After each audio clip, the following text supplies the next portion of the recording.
एक रेपिस्ट साबित करने की कोशिश की जा रही है। और जिस तरह से मेरी सामाजिक छवि की, मेरे कैरेक्टर की हत्या हो रही है, मैं इस भरी पंचायत में हाथ जोड़ के ये बात कहता हूं, मुझे न्याय दो। मैं न्याय मांगने के लिए आया हूं, मुझे न्याय दो।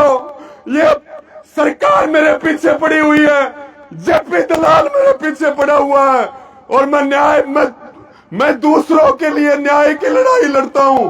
आज उसी पंचायत में मैं खड़ा हूं, और उसी पंचायत में खड़े मैं इसी सतगामा के गोकुलपुरा गांव में मेरी शादी कर रखी है, और मुझे ये आरोप लगाए जा रहे हैं कि मैंने 16 साल की बेटी के साथ छेड़छाड़ की। सर्व जातीय न्याय महापंचायत में आए हैं, उनसे सबसे प्रार्थना है कि वो पंचायत के पंडाल में आकर के बैठे। उधर भी, इस साइड भी, सारी तरफ, और मेरे पीछे भी। प्रार्थना ये है कि वही पंडाल में सब बैठे, ताकि पंचायत का अनुशासन जो हो वो बना रहे। सतगामा कन्नी का ये ऐतिहासिक चबूतरा है, और आज की महापंचायत की अध्यक्षता कर रहे सिधनवा से पूर्व सरपंच सुभाष चौरान जी, कन्नी के प्रधान आदरणीय पूर्व सरपंच रणबीर जी, उप प्रधान कासनी कला से सतबीर साहब जी, और इस महापंचायत में पहुंचे सभी खापों के प्रतिनिधि, सभी किसान संगठनों के हमारे आदरणीय नेतागण, सभी दलित मजदूर महिला संगठनों के नेता, और महापंचायत में उपस्थित अलग अलग राज्य से, अलग अलग जिलों से, अलग अलग क्षेत्र से, गांव से जो हमारे पिता तुल्य बुजुर्ग, मेरे नौजवान साथी, मेरी माताएं बहनें, सभी किसान बिरादरी के सरदार, और हमारे बीच में पूर्व विधायक धर्मपाल ओबरा जी, पूर्व विधायक ओम प्रकाश गोरा जी, गुरनाम सिंह चढ़ूनी जी, राम मेला जी, जोगेंद्र नैन जी, भाई विकास सीसर जी, मैं सभी का हाथ जोड़ के आभार प्रकट करता हूं, सभी का धन्यवाद प्रकट करता हूं। और दिलबाग हुड्डा जी पूछे हैं, उनका भी बहुत बहुत आभार है। प्रकाश ममेरा जी आए हैं। अब जिस विषय के लिए प्रधान ने और पंचायत ने, आज की पंचायत का विषय और जो मुद्दा है, जो मेरी जिम्मेवारी लगाई है कि आप सारी बात बताओ कि बात क्या थी, उससे पहले मैं ये प्रार्थना करूंगा कि भाई बहुत दूर दूर तक लोग आ रहे, बात कोई छोटी नहीं है, इसलिए अनुशासन बनाना अपना काम है, व्यवस्था बनाना अपनी जिम्मेदारी है। और मैं बात बताने से पहले एक बात कहता हूं कि ये पंचायती व्यवस्था का ये सुप्रीम कोर्ट है, जिस महापंचायत में हम बैठे हैं, और मैं जो भी बात कहूंगा वो 100% सच्ची कहूंगा। और आज महापंचायत इस बात के ऊपर फैसला जरूर करे, चाहे समय कितना भी लगे, लेकिन अगर मेरा कोई दोष और कोई गलती 1000 किलोमीटर तक भी साबित हो, तो ये बात मैं आपको पहले कह रहा हूं, इसी चबूतरे के पीपल के पेड़ के ऊपर मुझे फांसी दी जाए, ये मेरी सबसे पहली बात है।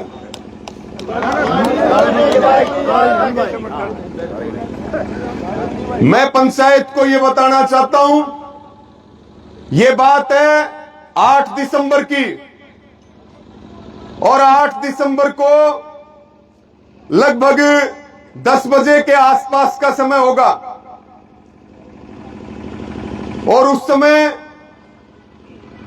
जो मेरी गाड़ी चलाता है ड्राइवर जिसका गांव सिधनवा, मैं घर पर रह गया और एक साथी गोकुलपुरा का जो मेरे पास काम करता है। यह 8 दिसंबर की बात है, लगभग 10 बजे के आसपास की। ये दोनों गाड़ी लेकर के गए 10 बजे शाम के दिन के, रात के, विधायक जी रात के 10 बजे के लगभग की बात है। ये गाड़ी लेकर के गए कि भाई हमने एक व्यायाम भी जाना है, जाडा भी हो रहा है, सवेरे भी वापिस आना है और हम जो है अपने घर जा रहे हैं। मैं रुक गया अपने घर बैल की, ये बात है जी। वो ड्राइवर का नाम और उसका गोकुलपुरा लड़के का नाम है जी। जो सिधनवा का जो भाई है, लड़का है, उसका नाम है मोहित और जो गोकुलपुरा का है उसका नाम है विकास। ये दोनों गाड़ी लेकर के गए थे और गाड़ी दी भी जा है, गाड़ी ली भी जा है, गाड़ियां का प्रयोग भी हो है। गाड़ी जो है वो ये कोई सामान्य सी बात है, कोई अलग बात नहीं। सवेरे मेरे पास लगभग जो है, हमने हिसार जाना था किसी प्रोग्राम में, सवेरे मेरे पास सूचना आई, गोकुलपुरा वाले विकास ने मुझे बताया कि भाई ऐसे ऐसे रोज आने से गाड़ी का एक्सीडेंट हो गया। मैंने ये कहा कि भाई कोई बात को नहीं, हो गया होगा एक्सीडेंट, सब ठीक ठाक है। तो बोला जी सारे ठीक है। हमने एजेंसी में फोन कर दिया, अपनी गाड़ी को हमने एजेंसी में हिसार भिजवा दिया, उसका बीमा था, बीमे में काम हो जाएगा, कोई बात नहीं, एक्सीडेंट हो गया, किसी की जान का नुकसान नहीं हुआ। ये खबर एक्सीडेंट की सोशल मीडिया पर वायरल होगी। जब ये खबर वायरल हुई और मार्कन फोन बाजन लग गया एक्सीडेंट का,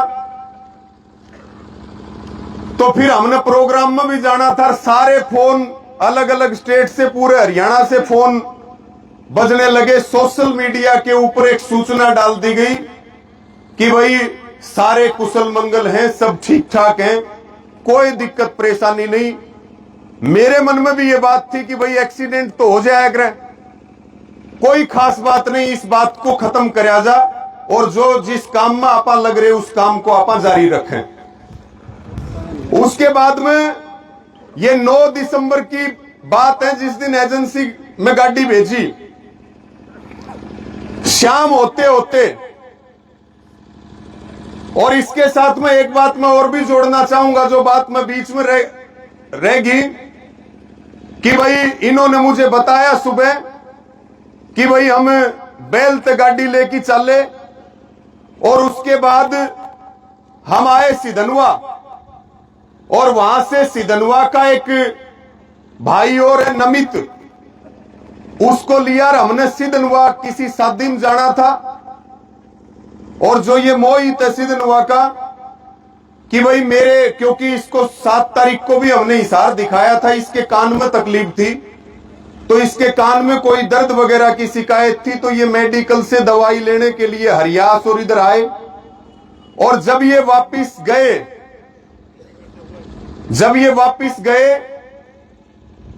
तो ये बात 9 तारीख को पहले मामला था। देखिए समझिए इस बात को, पहले बात बताई गई थी मुझे नीलगाय की रोज की, लेकिन 9 तारीख को शाम होते होते मुझे इन्होंने बताया कि हम तो जी डर गए थे, गाड़ी में नुकसान ज्यादा हो गया, आप ये कह देते कि भाई गाड़ी ध्यान से नहीं चलाई, हमने रोज का नाम ले दिया, लेकिन गाड़ी रोज से एक्सीडेंट नहीं हुई। गाड़ी तो हरियावास गांव में पिकअप गाड़ी में लगी और उससे नुकसान होया, सच्चाई ये है। फिर मैंने इस बात को कह दिया, मैं बोला भाई सच्चाई तो तुरंत बतानी चाहिए, लेकिन फिर भी कोई बात नहीं, जो भी हो गया वो हो गया, अपनी गाड़ी ठीक हो जाएगी। उसके बाद में 10 तारीख को 10 दिसंबर में हम चले जाते हैं। 10 दिसंबर में रात को लगभग 8:17 पे बहल थाना में एक FIR दर्ज होती है और वो एफआईआर दर्ज होती है जो हरियावास गांव का अनिल ठाकन है, उसके नाम से वो एफआईआर दर्ज होती है, क्योंकि वो पिकअप गाड़ी अनिल ठाकन की थी। और उस एफआईआर की सूचना और ये सारे इस तरह से बातें चली, तो फिर जाकर के 11 तारीख को अनिल मेरे पास आता है गांव गुआंड के कुछ मोजीज लोगों को लेकर के, और अनिल आकर के मुझे बताता है कि भाई मेरी गाड़ी से आपकी गाड़ी का एक्सीडेंट होया था 8 दिसंबर की रात को। मैं भी थोड़ा डर गया था, नुकसान ज्यादा हो गया था गाड़ी का। मैं अपने घर चला गया, वो अपने चले गए, और मेरे पास 10 तारीख को हरियावास गांव के एक पूर्व सरपंच का फोन आता है जो पूर्व मंत्री का नजदीकी है, और वो अनिल को बताता है। ये बात अनिल की है भाई, जो मेरे को बताई मैं वो बात बता रहा हूं। अनिल भी इसे पंचायत में है, वह बालक भी आ रहे हैं, उनके घर के भी आ रहे हैं, सारे आदमी यही हैं। अनिल ने बात बताई कि भाई ऐसे ऐसे गाड़ी एक्सीडेंट होगी, और मेरे पास 10 तारीख को शाम को 6 बजे के लगभग उस पूर्व सरपंच का फोन आया, और उसने मुझे फोन में भी सुनाई वो बात कि भाई तू ये कह देना कि भाई उस गाड़ी में रवि आजाद था, उस गाड़ी में एक लड़की थी, और उस गाड़ी में दारू थी, और तेरे को 15 लाख रुपए भी हम दिला देंगे। उसके बाद उस अनिल ने कहा कि भाई मैं गलत काम नहीं करूंगा, मैं रवि आजाद को जानता हूं, रवि आजाद गाड़ी में नहीं था, ये जो तुम कह रहे हो ये चीज नहीं थी। उसने कहा भाई एसएचओ आ रहा है, पुलिस के मुलाजिम आ रहे हैं, और तुम जो है तू मेरे पास मेरे ऑफिस में आ जा। और इसने मना कर दिया, एक कागज के ऊपर इससे साइन करवा लिए। अनिल ने बताया मैं ज्यादा पढ़ा लिखा नहीं हूं, मैं डरा हुआ भी था, और मेरे को यह कह करके साइन करवाए थे कि रवि आजाद ने तेरे ऊपर एफआईआर करवा दी, अगर उसमें समझौता करना है तो तू इस कागज में साइन कर दे। उसके बाद अनिल ने बताया मैं अपने घर ने पूछा, मेरे फोन में एक मैसेज आया कि कोई एफआईआर दर्ज हुई है, मैंने कोई बालक पकड़ा पढ़ा लिखा, उससे मैंने पूछा यो क्या मामला है। उसने बताया भाई तूने रवि आजाद के खिलाफ एफआईआर करवा दी। उसने कहा भाई एफआईआर करवाओ तो मेरे खिलाफ रवि आजाद करवाओ, उसकी गाड़ी का नुकसान हुआ। और फिर ये सोशल मीडिया के ऊपर पूर्व मंत्री उससे जुड़े हुए लोगों ने इस चीज को चलाना शुरू किया। फिर ये अनिल जो है मेरे पास बैठ करके ये अनिल ने सारी बात बताई मुझे कि भाई फिर मैंने संपर्क किया, आपके नंबर नहीं थे और लोगों से, और आज मैं आपके घर पे पहुंचा हूं, और ये एफआईआर झूठी है, ये एफआईआर धोखे में करवाई गई है, और समझौते का नाम लेकर के साइन करवाए गए थे। मुझे लोभ और प्रलोभन दिया गया था कि भाई मैं जो है ये चीज बोल दूं, लेकिन मैंने बोली नहीं, और मैं थाने में जाके एफिडेविट देने तैयार हूं। मैंने मेरा ये वीडियो बना दिया है, और आप बैठ करके लाइव करो, मैं सारी बात जो है सबके सामने कैमरे पे बताऊंगा कि भाई एक्सीडेंट को षड्यंत्र का रूप मत दो, राजनीतिक साजिश करके किसी आदमी की छवि खराब मत करो। ये सारी बात हुई। अब भाई यो प्लान था ए, जो बात इन लड़कों की थी या अनिल की थी वो बात मैंने आपको बताई, और अपनी बात को आगे पूरा करूं उससे पहले ये भी कहूं कि भाई वो लड़के यहां बैठे हैं, और ये महापंचायत बैठी है, और वो अनिल बैठा है, उससे किसी बात की तसल्ली करनी हो तो उनसे करो। मुझे तो जो बात बताई गई वो मैंने आपके बीच में रखी। और भाई जिम्मेवारी तो कोई आपके जामियोड़ी औलाद की कौन ले सके, ये तो मेरे पास काम करने वाले हैं। अगर कोई बात है तो उसकी पंचायत या पुलिस प्रशासन कोई भी उसकी पड़ताल करे, मुझे कोई आपत्ति नहीं है। लेकिन ये प्लान हो गया फेल अनिल के बयान के बाद। फिर मुझे शाम को कई जगह से ये खबर मिली कि भाई किसी लड़की को तैयार कर रहे हैं जो नाबालिग को, दलित हो, जो रवि आजाद के खिलाफ बयान दे दे, और हम रवि आजाद को आगे की कार्रवाई में लपेटने की तैयारी करें। एक एफआईआर दर्ज होती है 10 तारीख को, और फिर मैं ला का पेपर दे रहा था चिड़ावा झुंझुनू के अंदर, उसी बीच मेरे पास ये खबर आई कि आपके पास आपके खिलाफ एक एफआईआर दर्ज होगी। लगभग 1 घंटा मैंने पेपर में बैठे हुए हुआ, इन भाइयों ने सुप्रीडेंट को बताई। सुप्रीडेंट मेरे पास आया कि भाई कोई सीरियस मामला है, आप बात करो। मैं फिर पेपर छोड़ के बाहर ना आ गया।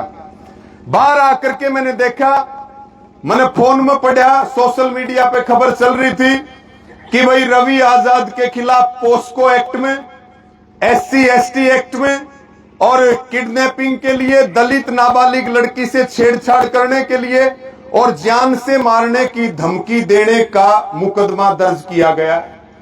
मेरे एकदम होश उड़ गए कि भाई इस तरह के किसी मामले से तो मेरा 1000 किलोमीटर तक कोई वास्ता नहीं है, मेरा कोई लेना देना नहीं इस मामले से।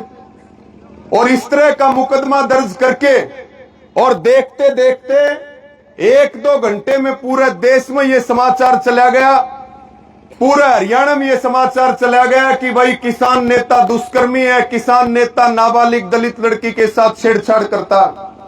और मैं इस पंचायत के बीच में एक बात कहना चाहता हूं, अगर मैंने उस बेटी को शकल से कभी देखा हो, मैंने उसके बाप को कभी शकल से देखा हो और मैं उनका घर का बारना जानता हो, किसी भी सबूत की जरूरत नहीं है। जो उस बेटी का पिता है वो मेरी आंख में आंख डाल करके एक बार ये कह दे कि वो जिंदगी में मुझे मिला भी है या उसकी बेटी मुझे जिंदगी में कहीं मिली है। साथियों, एक विद्यार्थी, ये इतना बड़ा मामला, भाई आज से 4 महीने पहले मनीषा का आंदोलन चला, उस समय भी हम एक बेटी के न्याय के लिए मांग कर रहे थे। और मुद्दा राजनीतिक नहीं है भाई, किसी को यह लगता हो कि मुद्दा राजनीतिक है, मुद्दा राजनीतिक नहीं है। लेकिन जो मेरी जो बात है और जो मेरी पीड़ा है, वो ये पंचायत उस पीड़ा को समझेगी कि भाई 3.5 महीने पहले डिगावा के अंदर मेरे खिलाफ षड्यंत्र हुआ। जब मैं इनके काबू नहीं आ रहा हूं तो मेरे कैरेक्टर पे हमला कर रहे हैं, मेरी सामाजिक हत्या करने की कोशिश की, तब भी मुझे आप लोगों ने बचाया या भगवान ने बचाया मनीषा के आंदोलन में। और आज फिर मेरा क्या अपराध है भाई? मैं किसान की लड़ाई लड़ रहा हूं, मैं गरीब आदमी की लड़ाई लड़ रहा हूं। मैं डंके की चोट पे इस बात को कह रहा हूं कि इस पूरे षड्यंत्र का मास्टरमाइंड पूर्व मंत्री जेपी दलाल है, उसके अलावा कोई नहीं, और उसके गुर्गे इसके लिए जिम्मेदार हैं। मैंने साथियों, जैसे ही ये बात हुई, मैं अपनी बात पूरी करूं, ज्यादा समय नहीं लूंगा। उसके बाद मैंने तुरंत ये कहा कि भाई ना तो मैं अंडरग्राउंड होऊंगा, ना मैं फोन बंद करूंगा। कुछ लोग कहने लगे कई साल तक जमानत नहीं होती। मैंने कहा भाई मैं चोर नहीं हूं, ना मैं छुपूंगा और ना मैं फोन को बंद करूंगा। और मैंने ये भी मांग की, जो मुझे जानकारियां मिली, कि भाई सबसे पहले तो पीड़ित परिवार को सुरक्षा दी जाए। जिस हिसाब का दबाव चल रहा है, अगर कल को कोई बात होगी तो उस मामले में भी मुझे लपेटने की कोशिश करेंगे। इस घटना से जितने जुड़े हुए आदमी हैं, उनके ऊपर जिस तरीके से प्रेशर दिया जा रहा है, भाई प्रदीप अभी कह रहे थे ये राजनीतिक अड्डा मत बनाओ। मुद्दा राजनीतिक अड्डा बनाने का नहीं है। वो सारे बच्चे यहां बैठे हैं, घटना से जुड़े हुए आदमी बैठे हैं, और वो इस महापंचायत में आकर के बताएंगे कि किन किन लोगों ने किस किस रास्ते से, और पूर्व मंत्री के लोगों ने ये कहा तुम्हारे बच्चों को बचा लेंगे, रवि आजाद का नाम ले दो, तुम्हारे बच्चे बच जाएंगे, पीछे भी दे देंगे। उसके बाद मैंने ये मांग की कि भिवाड़ी का प्रशासन जेपी दलाल के दबाव में काम कर रहा है भाई, इस एफआईआर को दूसरी जगह, इस इन्वेस्टिगेशन को शिफ्ट किया जाए और मेरा नार्को टेस्ट करवाया जाए। मैं आज पंचायत में भी कह रहा हूं, इस मांग पे मोहर लगनी चाहिए कि भाई मेरा नार्को टेस्ट हो, जेपी दलाल का नार्को टेस्ट हो, उस बेटी के पिता का नार्को टेस्ट हो और उस बेटी का नार्को टेस्ट हो। दूध का दूध और पानी का पानी सबके बीच में आ जाएगा। और हम ये भी कह रहे हैं, मैंने कहा कि भाई इसकी सीबीआई इंक्वायरी करवाओ, सीबीआई से इंक्वायरी होनी चाहिए, और जब तक सीबीआई से ना हो इसको दूसरे जिले में इस इन्वेस्टिगेशन को भेजना चाहिए। और इसमें यह भी कोशिश की गई कि भाई इसको दो जातियों का रूप दे दिया जाए। आज ये 36 बिरादरी की महापंचायत है, यहां सारी जातियों सारे धर्मों के लोग बैठे हैं। ये बताओ भाई, मन्ना आज तक कभी एक जाति के लिए काम किया है क्या? मैंने कभी एक जाति के लिए काम नहीं किया। तकलीफ से किसी को भी हो उसकी लड़ाई लड़ने का काम किया है। और आज मैं अंतिम बात कह के अपनी बात को पूरा करूंगा। ये सारा समाज बैठा है और ये सारी महापंचायत बैठी है। कुछ लोगों के मन में यह भी हो सकता है, मेरी बात का बुरा मत मानना, कि बिना निर्णय के पंचायत उठ जाए। कुछ लोगों के मन में हो सकती है बात, लेकिन मैं ये कह रहा हूं कि भाई महापंचायत चलाओ और आज फैसला लो। और फैसला लेकर के अगर आपके इस बेटे और भाई का अगर 1% भी कोई दोष निकल जाए तो पुलिस पता नहीं कब सजा देगी और कोर्ट में पता नहीं कितने दिन में सजा मिलेगी। मुझे आज ही फांसी की सूली पर लटकाया जाए, मुझे कोई इस बात का अफसोस नहीं होगा। लेकिन जिस हिसाब से मुझे एक बलात्कारी साबित करने की कोशिश की जा रही है, एक रेपिस्ट साबित करने की कोशिश की जा रही है, और जिस तरह से मेरी सामाजिक छवि की, मेरे कैरेक्टर की हत्या हो रही है, मैं इस भरी पंचायत में हाथ जोड़ के ये बात कहता हूं, मुझे न्याय दो। मैं न्याय मांगने के लिए आया हूं, मुझे न्याय दो। ये सरकार मेरे पीछे पड़ी हुई है, जेपी दलाल मेरे पीछे पड़ा हुआ है, और मैं दूसरों के लिए न्याय की लड़ाई लड़ता हूं। आज उसी पंचायत में मैं खड़ा हूं और उसी पंचायत में खड़े मैं इसी सतगामा के गोकुलपुरा गांव में मेरी शादी कर रखी है, और मुझे ये आरोप लगाए जा रहे हैं कि मैंने 16 साल की बेटी के साथ छेड़छाड़ की। और उसके फादर ने ये कहा कि रवि आजाद मौके पे मौजूद था। सबने बयान सुने, 3-4 बार पहले रवि आजाद ने हरकत की है, और रवि आजाद खुद मौके पे मौजूद था, और वो बहुत बड़ा किसान नेता था। मेरी बेटी को बहला फुसला करके गाड़ी में बैठाया और मेरी बेटी के साथ छेड़छाड़ की, जाति सूचक शब्द बोले और जान से मारने की धमकी दी। मैं बिल्कुल अपनी आत्मा पे हाथ रख के और इस महापंचायत को भगवान मानकर, आपको एक एक आदमी को, पंचायती को भगवान मान करके मैं ये बात कह रहा हूं कि भाई मैं न्याय मांगने के लिए आया हूं, और मुझे उम्मीद है ये महापंचायत और ये पंचायती और ये प्रधान मुझे न्याय देने का काम करेंगे। मैंने पहले इस बात को कहा था, पुलिस का सहयोग करूंगा, जांच में जो चीज मेरे से मांगी वो दी, लेकिन एफआईआर की कॉपी भी मुझे आज तक नहीं मिली। और जिस हिसाब से मीडिया में अलग अलग तरह के बयान आ रहे हैं, मैं ज्यादा शब्द ना बोलते हुए, ना मेरी इतनी हिम्मत, ना मेरी इतनी औकात, और मैं जिस स्थिति से गुजर रहा हूं और जिस स्थिति से मेरे रिश्तेदार, मेरे घर वाले गुजर रहे हैं, मैं सिर्फ आपके चरणों में सिर रख करके ये कह रहा हूं, मुझे न्याय देने का काम करें। सबका बहुत बहुत धन्यवाद।